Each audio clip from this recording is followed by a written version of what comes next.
Assalamualaikum warahmatullahi wabarakatuh. Perkenalkan, nama saya Erna dengan 90.501.3.136. Di sini saya akan menjelaskan secara singkat tentang kebijakan fiskal dalam ekonomi Islam. Yang pertama itu definisi dan konsep kebijakan fiskal.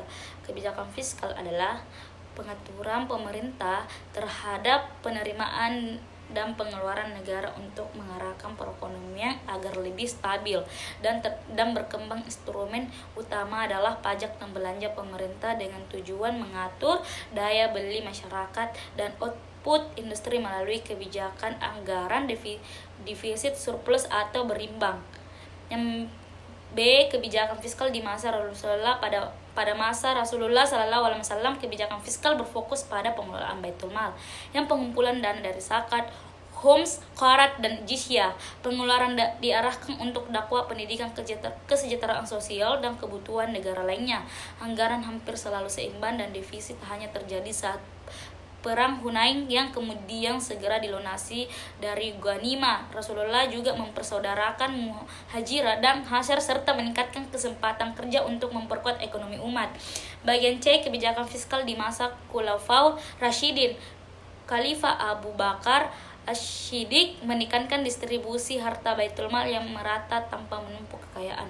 Khalifah Umar menyimpang cadangan dana untuk kebutuhan darurat dan memisahkan pengelolaan Baitul Mal dari campur tangan gubernur, serta mengklasifikasikan pendapatan negara menjadi zakat, khums, qarat, dan lain-lain dengan alokasi yang jelas untuk kesejahteraan pertahanan dan pegawai.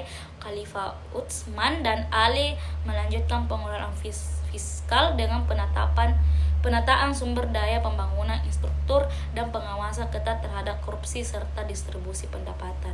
Bagian D itu kebijakan fiskal dalam perekonomian Islam. Perekonomian Islam, kebijakan fiskal Islam menitik beratkan pada fungsi alokasi, distribusi, dan stabilisasi dengan landasan nilai keadilan dan etika syariah.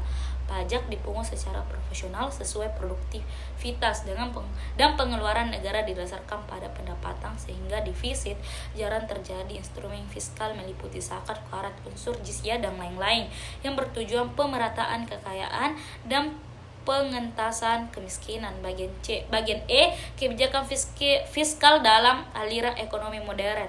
Dalam ekonomi modern, kebijakan fiskal digunakan sebagai alat utama untuk mengatur pemerintah agregat dan menstabilkan perekonomian, terutama dalam aliran Keynesian yang mendorong pengeluaran publik dan pengurangan pajak saat resesi. Aliran klasik lebih membatasi campur tangan pemerintah. Sumber penerimaan utama adalah pajak, penerimaan bukan pajak, serta pinjaman luar negeri. Kebijakan ini menekankan efisiensi pengalokasian sumber daya dan pertumbuhan ekonomi. Bagian F itu formulasi kebijakan fiskal Islami di era modern. Kebijakan fiskal Islami modern mengadaptasi prinsip syariah dengan menekankan keadilan, keseimbangan, dan etika. Instrumen khas seperti zakat, wakaf, qarat, dan jizyah tetap digunakan dengan pengelolaan yang memanfaatkan teknologi digital untuk efisiensi dan transparan. Sistem ini menolak bunga dan utang berbunga, menekankan pemerataan kekayaan, serta mengintegrasikan nilai spiritual dalam pengelolaan fiskal negara. Itu saya. Wassalamualaikum warahmatullahi wabarakatuh.